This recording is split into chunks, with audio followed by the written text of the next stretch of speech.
और हजारीबाग में जहां रोजगार मेले का आयोजन किया गया, तो वहीं इस मेले में प्रधानमंत्री नरेंद्र मोदी ने 71,000 लोगों को वर्चुअल नियुक्ति पत्र दिए हैं। इसके अलावा हजारीबाग में हुए कैंप में केंद्रीय मंत्री अन्नपूर्णा देवी शामिल हुई हैं। हजारीबाग में 333 युवाओं को नियुक्ति पत्र का प्रमाण पत्र भी दिया गया। इसमें बीएसएफ के 200, आईटीबीपी के 7, एसएसबी के 30, असम राइफल के 15, रेलवे के 7, पोस्ट ऑफिस के 5 और डीएसएफ के 6 सफल अभ्यर्थी शामिल हुए हैं। तो वहीं केंद्रीय मंत्री अन्नपूर्णा देवी ने भी चयनित युवाओं को नियुक्ति पत्र बांटा। आज रोजगार मेला के अवसर पर सबसे पहले माननीय प्रधानमंत्री जी को आभार व्यक्त करते हैं कि उन्होंने आज 71,000 युवाओं को नियुक्ति पत्र दिया है। 45 स्थानों पर यह कार्यक्रम हुआ और लगातार 2022 अक्टूबर से रोजगार मेला का आयोजन कर 75,000, 71,000 ऐसे करके 10 लाख से ज्यादा युवाओं को नियुक्ति पत्र दिया गया है। और इसकी खासियत है कि जब नियुक्ति पत्र मिलता है तो हमारे युवा अपने अभिभावकों के साथ होते हैं, तो ये उनके लिए भी गर्व का विषय होता है कि जब उनके बच्चे कोई सरकारी अधिकारी के रूप में, कर्मचारी के रूप में नियुक्ति पत्र लेते हैं।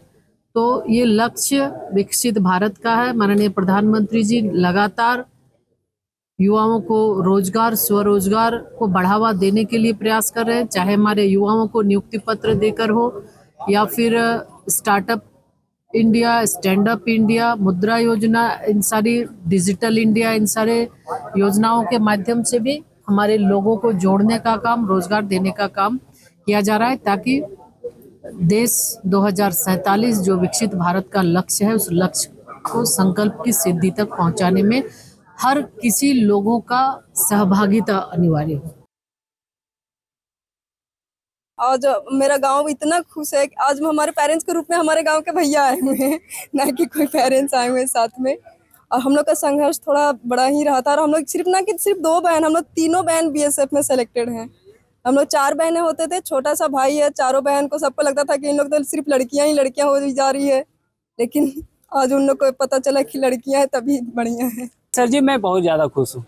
मैं बचपन से ही यही सोचता था कि फ़ौज में कैसे जाऊँ। यहाँ पे आने के लिए एग्ज़ाम भी देना पड़ता है, मेडिकल भी फिट होना पड़ता है, फिजिकल भी फिट होना पड़ता है। इसके तहत कई सारे लोग बीच में छट भी जाते हैं। मैं आर्मी में भी दौड़ा, फिर वहाँ पे भी मेडिकल आउट हुआ थोड़ा सा, फिर मेरिट में भी आउट हुआ, फिर जीडी में है। सो मेरा एग्ज़ाम पिछले बार क्वालिफाई नहीं हुआ था, इस बार एग्ज़ाम भी क्वालिफाई हुआ। किस्मत से सर मैं फिजिकली फिट भी हुआ, मेडिकल भी फिट हुआ और आज मुझे ऐसा रोजगार मेला के तहत नियुक्ति पत्र मिला, जिससे मैं बहुत ज़्यादा खुश हूँ। मेरा बेटा बहुत मेहनती था, बहुत हम लोग गरीबी किसान वर्ग चाहते हैं, किसी तरह से पढ़ा लिखा के यहाँ तक पहुँचे, तो मेहनत किया तो ये सब में देखिए ज्वाइनिंग लेटर मिला।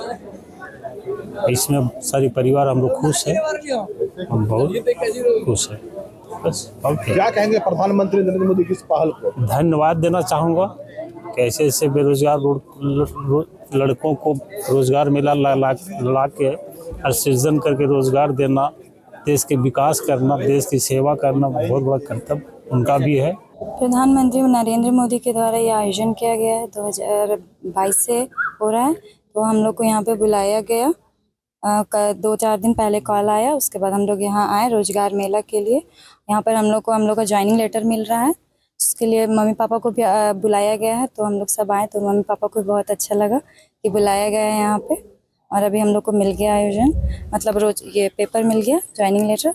1 साल से हम तैयारी कर रहे थे एसएससी जीडी के लिए, फॉर्म फिलअप हुआ, उसके बाद तैयारी में लग गए थे। पहले तो एग्ज़ाम हुआ, एग्ज़ाम दिए, क्लियर हुआ, उसके बाद में फिर फिज़िकल के लिए बुलाया गया, फिज़िकल क्लियर हुआ, उसके बाद वहीं पर डॉक्यूमेंट्स भी क्लियर हुआ, उसके बाद में फिर ये मेडिकल हुआ, वो क्लियर हुआ, उसके बाद फिर ज्वाइनिंग लेटर आया, मतलब मेरिट लिस्ट आया। उसके बाद फिर आज रोजगार मेला में बुलाया गया और हम लोग को मिला।